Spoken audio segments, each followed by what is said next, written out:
বিশাল আকৃতির একটি অজগর উদ্ধার ঘিরে শোরগোল পড়ে গিয়েছে আনন্দনগরে। এখন সোশ্যাল মিডিয়ায় ভাইরাল সেই ভিডিও।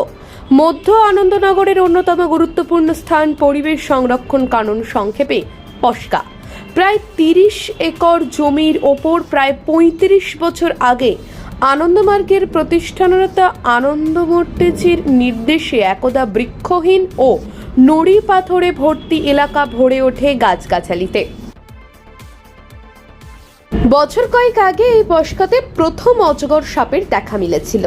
ধর্ম মহাসম্মেলন উপলক্ষে প্রতি বছর প্রচুর দর্শনার্থী এখানে বেড়াতে আসেন। প্রতি বছরের মতো এবছর অর্থাৎ 1 জানুয়ারি 2025-এ বহু মানুষের সমাগম হয়েছিল এখানে। সেখানেই দেখা মেলে বৃহৎ আকৃতির অজগর সাপটি।